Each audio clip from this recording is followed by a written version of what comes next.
the miners' cabin. The coal miners would have this was obviously built up in the slate, lads. And this is what they would have here. The coal miners would have theirs deep underground because they wouldn't, once they went down, they wouldn't come back up.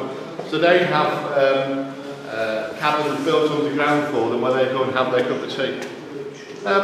Most of the workers at that time had very, very poor schooling. Most of them couldn't read or write. So a lot of what they used to do in the cabin was that they had like a foreman, somebody would be in charge of it, and then halfway, once they come in and had their meals, there'd be hot water, they'd have a little bit of food, somebody would get up and sing, somebody would recite poetry, and in Wales now we have the Eisteddfod where people celebrate it. Well, this is what they would have been doing here. They'd have had a debate, they would have discussed what was happening at the time. It was quite educational for the workers.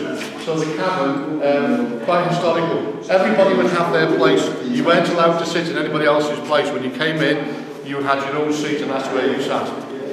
Okay? And then as you sort of got on with everybody, you know, you might have got a little bit of seniority, but somebody would have been in charge and would have looked after everything. So this is the cabin. And as you can hear going over the tannoy now, they're just trying to give you some sound effects of what it would have been like inside here. You just lockers for them where they can put this up, bring some sandwiches, whatever. Just to give you an idea what some of these guys and their working conditions would have been like.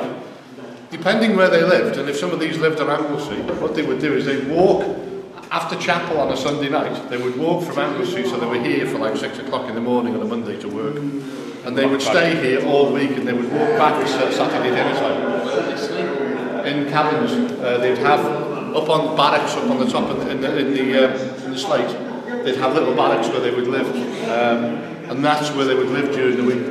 You look at any house now? We're going to have a look at some old houses down here that's been brought to some old miners' houses, but the families, you know, might have been living miles away, but they would walk and they would spend all week here. If they were working in these weather conditions, okay, there's no waterproofs. This is the sort of stuff they had.